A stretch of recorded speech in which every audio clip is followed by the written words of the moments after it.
because, in spite of his 6 feet in height and his good looks, she liked him. She had come to like all of them as they had worked together, even Paul Harris, who could be a bit coarse, very un-PC. The only one she really had a problem with was Sue Rollinson. The detective constable's loyalty to Charlie was verging on hero worship, possibly infatuation, and had been the cause of friction. Tanya shrugged. It didn't matter now. The team was almost certainly going to be broken up and reassigned. When he told her that he was applying for a relocation away from Oxfordshire, Tanya had smiled and nodded and uttered encouraging words. But what she really wanted to say had been, "Don't go, Charlie. You're the nearest thing I've had to a mate in years."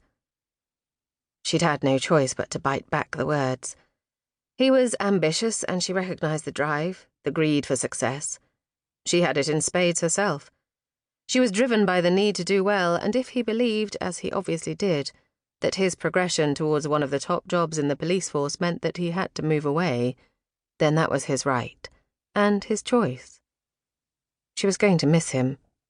He'd saved her life not all that long ago, and before that, when they first met, when she was drafted in to take over his case, he'd been dignified and professional. He could have been difficult and obstructive. There weren't many people like him that you came across, and now he was going to be in Liverpool. Okay, it was only a bit more than 100 miles away, but he would be part of another force, effectively out of her life. She altered her focus a bit, saw her own reflection in the glass. She flicked her glance up and down. Her new dress had been expensive, but quality showed in the way it clung to her figure, and the new boots were gorgeous. She knew it was shallow, but new stuff cheered her up. She painted a smile on her face and pushed through into the restaurant, waving to the others as she came nearer to the table. "No sign of Sue and Paul yet?" she asked.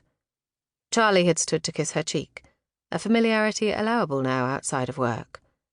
"No, they're sharing a taxi and there's some sort of hold-up in town. A fire, I think," he said. "Oh, right. I heard the sirens as I was driving in. Well, we might as well get around him while we wait, eh?" As she spoke, she waved to the waitress. "I'll get these," Charlie said. "No, it's on me." She let her smile cover them all. "This is probably the last time we're together, so I reckon it's my shout." He didn't put up much of a fight, and they all knew that, a senior investigation officer on their last job, it was pretty much expected of her. They ordered drinks and chatted for a while. They didn't talk about the last case. It was done. A reasonably successful outcome, although 2 dead victims would have a place in Tanya's memory for a long time. Probably always. Tonight, though, Charlie was centre stage, telling them about the new job as a detective inspector with the Merseyside force, his impressions of the city and the rented house they'd be using until things were settled. Tanya glanced at her watch. It was almost 8:30, and they had been waiting for an hour with still no sign of the other 2. She pulled out her phone and dialed Paul's number. "Paul Harris?" The phone was answered quickly. "Hello. Any idea how long you're going to be? We're starving to death here." "Sorry, boss, it's pretty bloody messy out here, to be honest. I don't think it's a huge fire from what I can see, but there are plenty of appliances and the roads are shut all over. I had a quick word with one of the fire officers, a mate of mine. It's a small warehouse that's involved.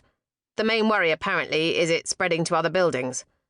Anyway, top and bottom of it is we'll be about 10 minutes now, according to Shamar, our driver."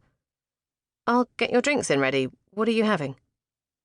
She relayed the information to the rest of the group, bought another round of drinks, and for a while they searched the internet on their phones to see what information there was about the cause of the delay. There wasn't much. Not yet. Chapter 2. With a glass of wine half drunk, Tanya felt herself relaxing. She began to enjoy the banter and chat. Charlie was going, and she hated that, but for now she pushed it aside. It was almost midnight before they finished eating. The late start had delayed things anyway, and then they had gone the whole hog with starters, desserts, and coffee. Tanya had her phone on vibrate, and once or twice as it jiggled in her bag, she had glanced down at the screen to see her sister's emoticon leering at her. Fiona, up in Scotland with her perfect children and her perfect husband and her charity work. It wasn't that they